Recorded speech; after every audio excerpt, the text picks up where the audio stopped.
आप देख रहे हैं इंडिया पब्लिक खबर और मैं हूं आपके साथ अर्जिता मिश्रा। सियासत के इतिहास में कब किसके सितारे बुलंदी पर हों और कब वक्त बदलते ही किसकी किस्मत उसे अर्श से फर्श पर अचानक लाकर खड़ा कर दे, ये कहना बिल्कुल भी आसान नहीं है। लेकिन अपनी रसूख और वजूद को बचाए रखने के लिए लगातार जंग लड़ने के साथ ही वक्त के साथ आगे बढ़ना कितना जरूरी है, ये फिलहाल बसपा सुप्रीमो और उनकी पार्टी के मौजूदा हालातों को देखकर अंदाजा लगाना जरा भी मुश्किल नहीं लगता है। अब बैक टू बैक चुनावों में मिलती आ रही हार के बाद से आत्ममंथन वाले जोन में चल रही बसपा सुप्रीमो मायावती ने एक बार फिर पार्टी के धुंधले होते जा रहे फ्यूचर की तस्वीर को अपने बड़े और अहम फैसलों से साफ करने की ठान ली है। और इसी कड़ी में मिशन 2027 को गोल बनाते हुए बसपा सुप्रीमो ने ऐसा कदम उठाया है जो इससे पहले बहुजन समाज पार्टी के इतिहास में कभी नहीं उठाया गया था। आज से लगभग एक दशक पहले वो भी एक दौर था जब यूपी में बहुजन समाज पार्टी का खासकर दलित समाज में वो वर्चस्व था जो आज तक किसी और पार्टी को उतने बड़े लेवल पर एक तरफा नहीं मिल सका है। 4 बार सूबे की कमान बतौर मुख्यमंत्री संभाल चुकी बसपा सुप्रीमो मायावती को दलित समाज अपनी आइकन के तौर पर देखने लगा। लेकिन धीरे धीरे वक्त ने कुछ ऐसी पलटी मारी कि बसपा की सक्सेस का ग्राफ सिर्फ नीचे की तरफ ही आता चला गया। 2012 के विधानसभा चुनाव से लेकर हाल ही में संपन्न हुए यूपी विधानसभा उपचुनाव तक कोई बड़ी खुशखबरी मिलना तो दूर बल्कि पार्टी का अपना खुद का जनाधार भी छिटकता चला गया। और एक वक्त में यूपी के अंदर सरकारें बनाने से लेकर सरकारें हिला देने का दम रखने वाली बसपा आज अपने वजूद के लिए भी जद्दोजहद करती दिख रही है। इस पूरी ड्यूरेशन में बसपा के कई खास और करीबी भी उससे अलग हो गए, जो कि आज दूसरी पार्टियों में काफी अहम ओहदा रखने के साथ ही उन पार्टियों को बुलंदियों तक पहुंचाने का भी काम कर रहे हैं। लेकिन बसपा सुप्रीमो ने अब 2027 के यूपी विधानसभा चुनाव से पहले बसपा को फिर से मजबूती से खड़ा करके चैलेंज करने की सिचुएशन में लाने की कसम खा ली है, जिसके घेरे में वो लोग भी हैं जो कभी बीएसपी का हिस्सा हुआ करते थे और आज किसी और पार्टी में शामिल है। तो चलिए समझते हैं सिलसिलेवार तरीके से कि आखिर क्या है बसपा सुप्रीमो का प्लान बी। असल में बसपा सुप्रीमो ने यूपी उपचुनाव में हुई हार के लिए हाल ही में पार्टी की समीक्षा बैठक के दौरान कई बड़े फैसले किए और कई फरमान भी जारी किए। इसी बीच उन्होंने कुछ ऐसा कहा जिससे लगा कि शायद बहुजन समाज पार्टी को फिर से अपने पुराने नेताओं की याद आने लगी है। असल में बसपा सुप्रीमो ने हाल ही में यूपी और उत्तराखंड के पदाधिकारियों की बैठक में 15 जनवरी से पार्टी संगठन का विस्तार करने का निर्देश देने के साथ ही अपने पुराने कर्मठ नेताओं को भी दोबारा जोड़ने के लिए कहा है। यानी बसपा सुप्रीमो के निर्देश के बाद ऐसे नेताओं के लिए पार्टी में वापसी का रास्ता खुल गया है जो कि कभी बीएसपी में शामिल थे। खबरों के मुताबिक बीते करीब एक दशक में पार्टी छोड़कर जाने वाले नेताओं की लंबी फहरिस्त है, जबकि अन्य दलों से बसपा में आने वाले नेताओं की संख्या ना के बराबर है। हालांकि 2019 के लोकसभा चुनाव के बाद बसपा का विस्तार होने की संभावना थी, लेकिन कहा जाता है कि बसपा सुप्रीमो ने सपा से आनन फानन में गठबंधन तोड़ने का फैसला ले लिया, जिससे पार्टी की इस मुहिम को नुकसान पहुंचा। वहीं इसका फायदा सपा को मिला और वो बसपा के कई बड़े नेताओं को अपने पाले में करने में कामयाब हो गई।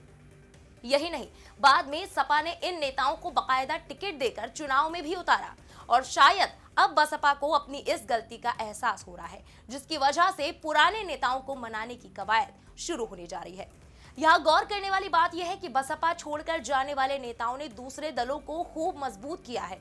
इनमें ब्रजेश पाठक, लालजी वर्मा, राम अचल राजभर, नसीमुद्दीन सिद्दीकी, स्वामी प्रसाद मौर्य, बाबू सिंह कुशवाहा, नकुल दुबे, लालजी निर्मल, के गौतम, इंद्रजीत सरोज, सुनील चित्तौड़, ब्रिजलाल खाबरी, अफजाल अंसारी जैसे 100 से भी ज्यादा बड़े नेता शामिल हैं। इनमें से कई नेता इस वक्त राज्य सरकार और कई राजनीतिक दलों में अहम पदों पर भी हैं। यहाँ तक कि सुनील चित्तौड़ जैसे नेता अभी आजाद समाज पार्टी कांशीराम के प्रदेश अध्यक्ष हैं, जो कि बीते कुछ वक्त में बसपा के लिए सबसे बड़ी कॉम्पिटिटर पार्टी के तौर पर सामने आई है और ये बसपा सुप्रीमो के लिए मुसीबत का सबब बनता जा रहा है। हालांकि हार का रिकॉर्ड बनाती जा रही बसपा के लिए बसपा सुप्रीमो मायावती ने और भी बहुत कुछ तैयारियां कर ली हैं। खबरों की माने तो बहुजन समाज पार्टी एक बार फिर से ब्राह्मण शंख बजाएगा, हाथी बढ़ता जाएगा के नारे को मजबूती से बुलंद करने जा रही है। उत्तर प्रदेश में लगातार चुनाव हारती जा रही बसपा फिर से अपने पुराने फॉर्मूले की तरफ बढ़ रही है। बसपा ब्राह्मण और मुस्लिम वोटों को फिर से अपने पाले में करना चाहती है। गौर करने वाली बात है कि 2007 में प्रदेश में बसपा ने इसी सोशल इंजीनियरिंग के फॉर्मूले पर चलकर बहुमत की सरकार बनाई थी और इसी बात को ध्यान में रखते हुए बसपा सुप्रीमो ने मुस्लिम, ब्राह्मण और अन्य समाज को जोड़ने के लिए स्पेशल टीमें बनाई हैं। मायावती ने सलाउद्दीन सिद्दीकी उर्फ मुहसन शान जमशेद खान, शिव कुमार दोहरे को लखनऊ मंडल में मुस्लिम और अन्य समाज को जोड़ने का जिम्मा सौंपा है।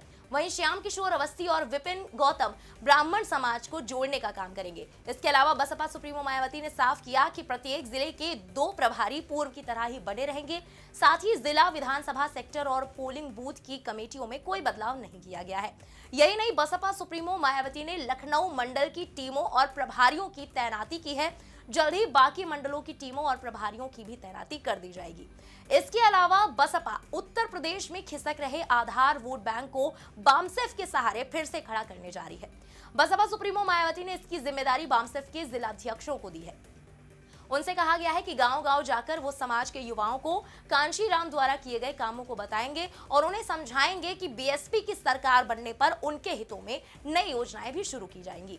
गौर करने वाली बात है कि बसपा सुप्रीमो मायावती ने कांशी राम की तरह बसपा को बचाए रखने के लिए फिर से बामसेफ का सहारा लिया है। इसके साथ ही ये भी निर्देशित किया है कि बसपा की अन्य समाज में पैच बनाने के लिए फिर से भाईचारा कमेटियों को सक्रिय किया जाए। इसमें हर समाज के युवाओं को जोड़ा जाए, उन्हें पार्टी के कामों में लगाया जाए, हर युवा को संगठन से अन्य युवाओं को जोड़ने का लक्ष्य दिया जाए। मायावती का मानना है कि इससे अपने समाज के साथ ही अन्य समाज के लोगों में भी बीएसपी की पैठ बनेगी। देखा जाए तो बीएसपी का जो हालिया प्रदर्शन रहा वो पार्टी के लिए काफी चिंता का विषय बन गया है। 2017 और 2022 के विधानसभा चुनावों में पार्टी की स्थिति काफी कमजोर रही। वहीं लोकसभा चुनावों में भी प्रदर्शन लगातार बीएसपी का गिरता गया। 2024 के लोकसभा चुनाव की बात करें तो इसमें पार्टी शून्य पर सिमट गई, वोट परसेंटेज केवल 9.27% रह गया। तो वहीं 2019 की लोकसभा चुनाव में बीएसपी को 10 सीटें मिली थी, वोट परसेंटेज रहा 19.43%। और उससे पहले 2014 के लोकसभा चुनाव में बीएसपी को कोई सीट नहीं मिली थी, लेकिन वोट परसेंटेज 19.77% रहा था। वहीं पार्टी के कई बड़े नेता जो पार्टी छोड़कर चले गए, उन्होंने आरोप लगाए थे कि उनको पार्टी में उचित सम्मान नहीं मिला, जिसकी वजह से उन्होंने पार्टी छोड़ी या फिर उन्हें बाहर का रास्ता दिखा दिया गया। हालांकि इसका खामियाजा भी बीएसपी को चुनाव दर चुनाव देखने को मिल रहा है और लगातार शिकस्त के तौर पर भुगतना पड़ रहा है।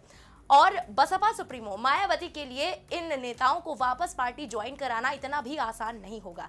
लेकिन अब जब बसपा सुप्रीमो ने वापस रूठे हुए अपनों को मनाने की कवायद शुरू कर दी है, तो ऐसे में सवाल ये भी है कि क्या जो नेता पार्टी छोड़कर जा चुके हैं और अन्य दलों में बकायदा सेटल हो चुके हैं, क्या वो घर वापसी करेंगे? फिलहाल इस पर आपका क्या कहना है, कमेंट में लिखकर जरूर बताएं। बाकी खबरों के लिए देखते रहें इंडिया पब्लिक खबर। हमारे यूट्यूब चैनल को सब्सक्राइब करें, बेल आइकन दबाना बिल्कुल ना भूलें।